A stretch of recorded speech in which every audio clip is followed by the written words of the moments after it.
नमस्कार, म जित बान्तावा। म विक्रम बान्तावा राई। हामी दुईटा बान्तावा दार्चुलामा आएर हामी श्रमदान गर्न आएको र अहिले चाहिँ हामी खानाको समय छ। हामी यहाँ सिस्नो यसरी पकाउँदैछौँ। सिस्नो होइन, र यो पाक्दैछ।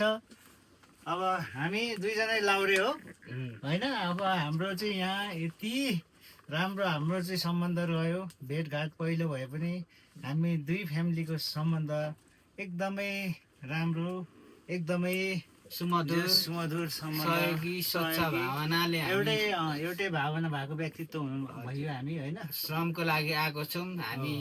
लाउरे साफसँग अहिले यहाँ सिस्नु लाउरे सिस्नु खानालाई तपाईँहरूलाई पनि आउनलाई आह्वान गर्न चाहन्छौँ र पुलको निर्माणको लागि श्रमदान गर्नको लागि पनि एउटा स्वच्छ मनले आइदिनु हुन धेरै अनुरोध र एकदम भित्री मनदेखि रिक्वेस्ट गर्छु। एउटा कुरा भन्न चाहन्छु, काठमाडौँलाई दार्चुला दुख्नुपर्छ।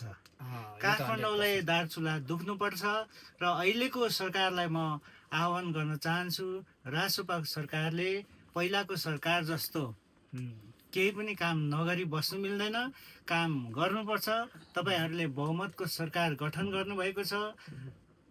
यो जनताले हजुरलाई दिएको जुन जनमत, तपाईँले यो जिम्मेवारीको साथमा यसलाई कार्यान्वयन गर्नुपर्छ र यहाँ तत्कालीन इन्डिया र नेपालको कुरालाई चाहिँ जुन डिस्प्युट छ त्यो कुरालाई चाहिँ समन्वय गरेर छिटोभन्दा छिटो झोलुङ्गे पुल बनाउने माहौल बनाइदिनु होला। हामी श्रमदान गरेर त्यसलाई पूर्ति गर्नेछौँ, हामी त्यसलाई पुरा गर्नेछौँ त्यो जिम्मेवारीलाई भन्न चाहन्छु। त्यो आशा र हौसलाले आज हामी यहाँ छौँ र यहाँदेखि 14 अञ्चल 75 कतिको खुसी लागिरहेछ त। जिल्लाबाटै पनि यहाँ मान्छे आएर भए पनि गर्नु श्रम गर्न आउनु भएको छ, कति खुसी लागिरहेछ त। श्रम गर्न आउनु एकदमै खुसी छ। जोखिमपूर्ण यात्रा थियो हाम्रो होइन। बाटोहरू एकदमै भिरालो, एकदमै भिरको बाटो थियो।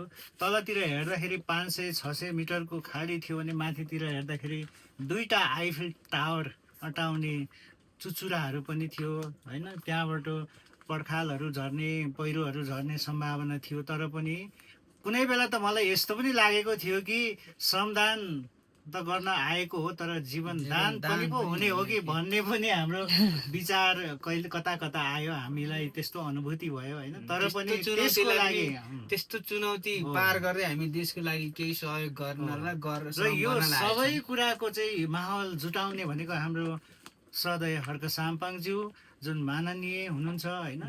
र